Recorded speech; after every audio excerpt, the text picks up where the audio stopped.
So moving on the contrary, the question, if, say, a group of people who strongly believe in their religious belief, whatever that might be, Yeah. The stronger the belief, we have seen that they are more willing to get into social work, so-called community work. Okay. So that is a common phenomenon that you Sure. see. Sure. And compared to that, and knowing that many religions have a similar approach, doing good in this world, is Islam just another religion out there that is trying to do good, or are there any significant differences between Islam versus other religions? That's an incredibly important question. In the postmodern world in which we live, I'm going to say this, it's going to sound crude, but it's a reality. Okay. Most religions serve as the sanitation department of society. They're there to clean up the mess. Okay.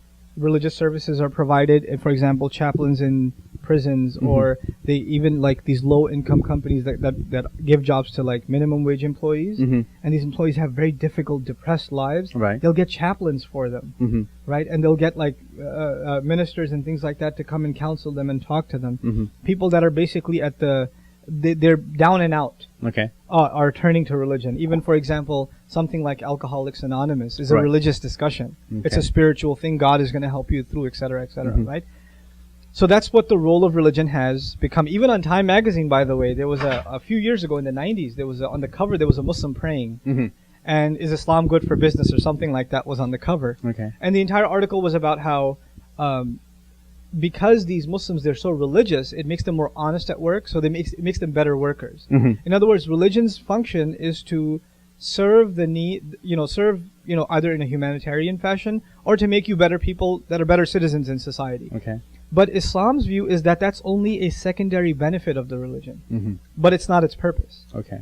The purpose of religion, from a theological point of view, is salvation. It came to save you from eternal torment, to show you a way that to show to you first that the Master who created you didn't just create this part of your life. You existed before you came here, and you will exist after you're buried in the ground. You'll still be around. And what you do here, you'll answer for in the next life. Okay. So the first function of religion is salvation, to ensure that your afterlife is secure, you're safe from torment and destruction. But the second, the worldly purpose, if you will, not the otherworldly, but the worldly purpose of religion, of Islam specifically, is to offer humanity justice. And that's a conversation that's almost lost. Right. One of the fundamental terms in the Quran and fundamental concepts in the Quran is a criticism of injustice. The Arabs at the time the Quran was revealed were engaged in a lot of unhealthy or unethical business practices and social practices. For example, for them, having a daughter was taboo. It was an embarrassment. You're not man enough to have a son. You had a daughter. So as out of embarrassment, the Arab would bury his baby girl alive. Wow. And this was a common practice. And the Quran, and these are elite of the tribe, so speaking up against them necessarily means you're going to get in a lot of trouble. That's true. Right? But the Quran unequivocally, even at a time when the Prophet himself had no political power, no armies behind him, early revelation commands him to speak out against the crime committed, and says on the Day of Judgment, that baby girl, بِأَيِّ ذَنْبٍ قُتِلَتْ, she will cry out, what crime was I killed for? For what crime was she killed? She will be asked herself, what crime were you killed for? In other words, bringing to light the immoralities and the injustices of that society. In other words, one of the fundamental roles of Islam in any society, including American society, is that Muslims are supposed to be at the forefront of saying, why is there homelessness? Okay. Why is there alcohol addiction? Why are there teen pregnancies? Why is there abuse of women? Why is there, why are people losing their homes unjustly even though they earn honest wages? Why are people being swindled with, adjustable rate mortgages, where 1 month their mortgage payment was $900 and the next month is $2,700, right, and respectable people have lost their homes? These are injustices that in the spirit of Islam, Muslims are supposed to stand up and speak out against. Justice. Instead of just putting the patch on, okay, the guy is homeless, give him some food. That's one side of the issue. But the bigger picture is, well, how did he become homeless to begin with? There must have been some injustice there that landed him in this position or her in this position.